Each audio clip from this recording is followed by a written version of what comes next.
안녕하십니까. 이시영 TV입니다. 제가 얼마 전 참 존경하는 선배님 병문안을 갔을 때 이야기를 잠시 좀 드려야 될 것 같습니다. 선배님 후두암으로 오래 고생을 하시고 지금 중환자실에 계셨어요. 그 내가 가도 나를 알아보지도 못하고 요즘 이제 뭐 후두암이니까 이 자시지도 못해요. 그 튜브로 이렇게 이제 음식을 넣고 또 그리고 뭐 링게로도 달리고 뭐 주릉주릉 마치 죽음의 그림자가 막 이렇게 얽혀 있는 듯한 난 그런 생각이 들었습니다. 물론 이제 뭐 의식도 없으시고 벌써 몇 달째 그러고 계신다. 전 그래서 야, 우리 선배님 만약에 살고 계셨더라면 저렇게 돌아가고 싶지는 절대로 않았을 텐데 저는 우리 선배님을 잘 압니다. 정말 인격적으로 훌륭하시고 정말 이 참 품이 있는 죽음을 택했을 텐데 어쩌다 저렇게 되었을까. 저는 그래서 나오면서 사모님에게 말씀을 올렸습니다. 당신도 평생을 같이 살았으니까 알 거 아니냐. 사모님도. 저도 선배님을 좋아한다는 거 또 존경한다는 것도 사모님도 잘 알고 계십니다. 여러분 저는 저 선배님이 저렇게 최후를 인생을 마치고 싶지는 절대로 않았을 겁니다. 그러면서 또 그렇다고 뭐 지금 당장 뭐를 다 빼버리면 이것도 어떻게 보면 정말 어떻게 보면 끔적으로 법적으로도 이게 위반이 될 수도 있습니다. 그래서 저는 뭐 깊이 이야기를 못하고 그냥 참 쓸쓸한 발걸음을 뒤로 하고 집으로 오는 길에 저는 참 많은 생각을 하게 됐습니다. 제가 뭐 의사니까 더 하죠. 여러분, 저는 그래서 이 서양의학의 뭐 좋은 점도 뭐 정말 우리 인류를 위해서 엄청난 공헌을 한 건 사실입니다. 그래서 이 서양의학은 대치의학이다 그렇게 이야기합니다. 대결해서 없애는 겁니다. 그런 맹장을 떼서 없애버리는 겁니다. 또 열이 난다. 그럼 막 얼음을 가져와서라도 어떻게든 열을 식혀야 돼요. 해열제도 막 먹이고. 그러나 우리는 조금 다릅니다. 우리는 열이 나면 이열치열이라고 그러잖아요. 오히려 열로 다스리는 겁니다. 그래서 정말 뜨뜻한 방에 오히려 뜨뜻한 국물 먹고 마시고 그래서 땀이라도 한번 푹 내고 이걸 우리가 동치의학이라고 이렇게 부릅니다. 이게 우리는 대결해서 없애는 게 아니고 오히려 달래는 겁니다. 그래서 이게 같을 동자 그리고 치료한다. 그렇게 이야기를 합니다. 그래서 이게 서양의학은 굉장히 참 발전이 된 거 이렇지만 이 서양의 사상이 어떤 사상이냐. 하여튼 나쁜 놈은 없애야 된다. 그리고 직장에서도 뭐 좀 시원찮으면은 이게 잘라버려야 된다. 뭐 이게 서양의 사상입니다. 여러분 서양에서는 가령 애인에게 가령 라이벌이 생겼다. 그러면 이제 결투를 신청해서 둘 중에 하나는 죽어야 돼. 이런 것이 서양 사상입니다. 근데 그게 이제 의학에도 다분히 이게 반영이 되어 있는 것도 사실입니다. 그래서 서양은 가령 뭐 눈이 안 보이는 거, 이건 뭐 악이다. 이건 안 된다. 또 귀가 안 들리는 거, 이것도 안 된다. 이것도 악이다. 병에 걸리는 거, 이것도 악이죠. 이거 없애야 돼. 나서야 돼요. 그러니까 이게 서양의학은 정말 무리를 할 때가 있습니다. 여러분 서양의학이라는 것은 한번 잘 생각해 보시면 가령 암 치료도 그렇습니다. 굉장히 적극적입니다. 여러분 우리 항암제를 쓰고 또 이 소위 3대 치료법이라는 게요. 굉장히 강력합니다. 예. 그렇게 서양의 의학은 그렇습니다. 그러니까 제가 보기에도요. 저 환자가 도저히 저 감당을 못할 텐데 근데 뭐 머리도 빠지고 너무 전신이 취약하고 걸음도 못 걸을 그런 환자에게도 이제는 이제 암 덩어리가 적어지고 있으니까 이제 조금만 더 하면 됩니다. 그러고 이제 치료를 하는 겁니다. 여러분 저는 그런 환자에게는 더 받지 마시오. 저는 그럼 확실히 이야기를 합니다. 왜? 여러분 암이 죽기 전에 사람이 죽게 생기는데 거기에 무슨 항암 치료를 더 하려고 그럽니까? 저는 그래서 환자들한테 그런 환자들을 분명히 이야기를 합니다. 당신이 전신이 쇠약해서 도저히 못 견디겠다 싶으면은 더 이상 치료를 받지 마시오. 여러분, 이 서양의학은 때로는 굉장히 무리를 합니다. 왜? 이게 없애려니까 그렇습니다. 열이 나는 것도 없애야 돼, 무조건요. 그러니까 이게 참, 대치의학은 대결에서 없애야 되는 거예요. 그러니까 이게 건강의 유일한 겁니다. 가치는. 그게 병이 나면 안 돼. 병의 요만한 것도 다 없애버려야 돼요.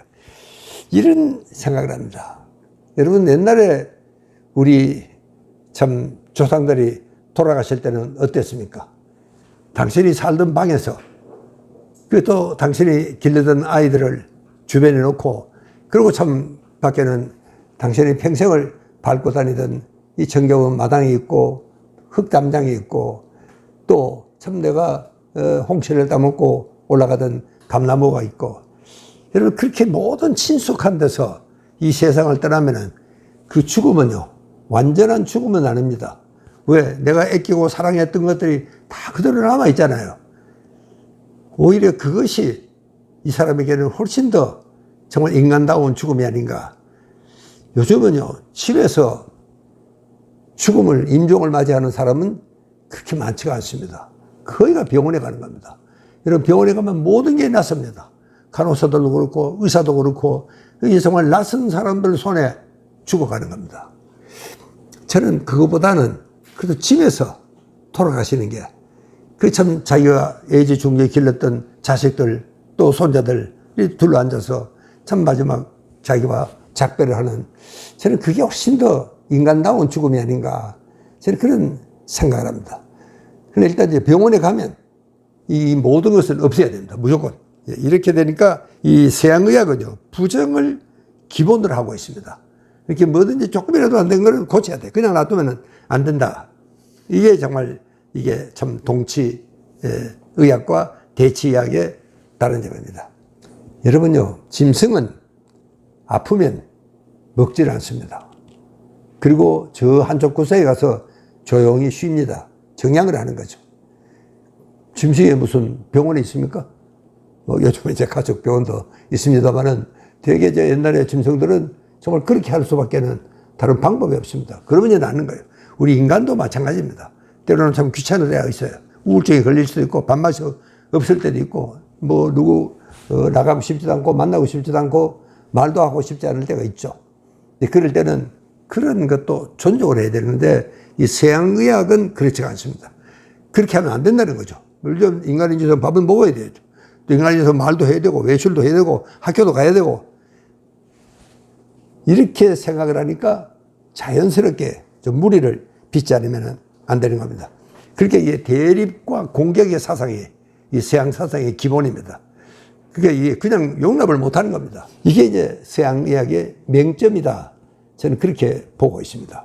여러분, 서양도 옛날 서양 의학은요, 전통적으로 내려오는 서양 의학은 상당히 자연의학적이었습니다. 그래서 우리가 할머니, 주머니 지혜라 그러지 않습니까? 이렇게 옛날에도 참 이 서양에도 보면은 지금도 그렇습니다. 이 가령 허브 상점이 굉장히 많습니다.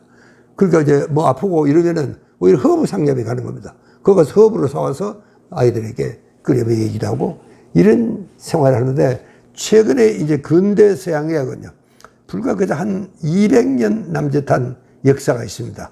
그건요, 이 프랑스의 젊은 의사들이 참 박애주의 아닙니까? 박애와 평화, 평등 이런 사상을 외치면서 이 참 서민들에게도 이 병원을 개원하고 이 서민들을 치료도 해주는 이제 그런 참 고귀한 정신에서 이 프랑스 젊은이들이 시작을 했습니다.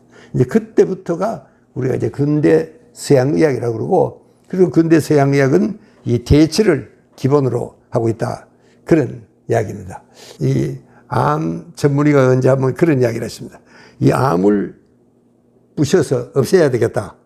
그런 강한 결의만이 암을 극복할 수 있다. 그런 이야기를 하시더라고요. 상당히 권위 있는 참 아주 우리 한국에도 알려진 유명한 의사분입니다. 저는 그런 말 할 때, 저런 분이 참 철저하게 이 근대 서양의학의 후배들이구나. 후학들은 그렇게 생각을 합니다. 그래서 저는 꼭 그렇게 생각하고 싶지는 않습니다. 저는 환자들 보고 그런 이야기를 합니다. 네가 좋다면은 꼭 그 사람한테만 하지 말고 다른 의사한테 세컨드 오피니언을 꼭 구해봐라. 다른 의사한테도 한번 의견을 물어봐라. 그리고 두 사람의 의견이 다를 때는 네가 골라라. 네가 결정을 해라. 그래도 그만 앞에 사람이 좋다.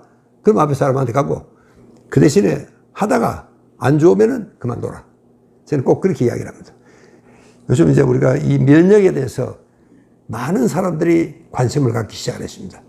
그래서 뭐가 좋다. 시장에서, 텔레비에서 어떤 사람이 그 이야기를 하면 완전히 아주 동이 납니다. 그게. 그래서 저는 그럴 때 그런 이야기를 합니다. 당장 그렇게 급하게 설치지 마시고 한 달만 기다려 보시오. 한 달만 기다렸다가 그래도 계속 그게 인기가 있고 동이 나면은 그때 한번 해보시오. 그래 한번 해보고 이거 뭐 남들은 좋다는데 나한테도 맞지 않는다. 그러다가 그만하시오. 저는 그렇게 이야기를 합니다. 그러니까 좀 더 순리적으로 합리적으로 그렇게 해야 된다. 저는 이 죽음이라는 것도 그렇습니다. 여러분 좀 더 우리가 이제는 품이 있는 죽음, 요즘 그런 이야기가 많이 나오고 있습니다. 또 실제로 이제 법적으로도 그런 것이 이제 특히 이제 서양에서도 좀 더 우리가 품이 있는 죽음을 맞이할 수 있도록 그렇게 우리가 이제 법이 바뀌어져 가고 있는 것이 세계적인 추세인 것 같습니다. 저는 그래서 그 선배님 병문안으라고 돌아오면서 참 많은 생각을 하게 된 그 일단을 여러분들에게 전해주고 싶어서 이 말씀을 드렸습니다. 감사합니다.